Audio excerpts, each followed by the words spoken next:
All right, so I mentioned the catchers about kind of proper way to stand. Their catcher actually does a pretty good job here, but I want to talk a little bit about where to slide. Their catcher, being left-handed, has a major disadvantage in that her glove side is actually towards the field instead of away. It's a lot harder to move the glove towards the middle of your body than it is to move it away from your body, like a right-handed catcher would do with their left hand swiping, back away from that.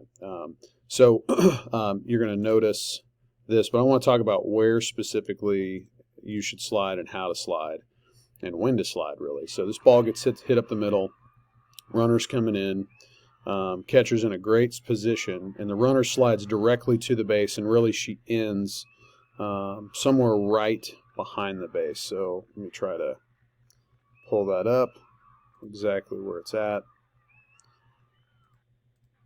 So you can see she starts her slide here, and she ends right there. It's actually not a bad slide. She gets through it.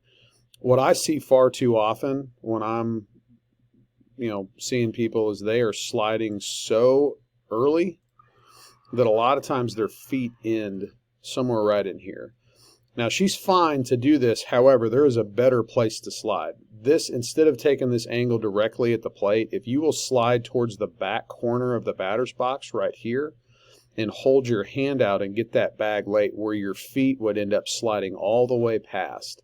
Okay, you need to be able to touch that. But if you slide towards the back corner, you're sliding away from the catcher. And because she has to have to turn all the way around to actually get to you on this play, she's not going to be able to slap with her left hand. She's got to turn all the way around. So the further away that you can get away from her and still be able to reach that bag is going to be really beneficial. So your feet don't have to touch the bag. You can slide this way and reach out and get it with your hand. So just a little something that might help us when we're maybe possibly scoring a winning run.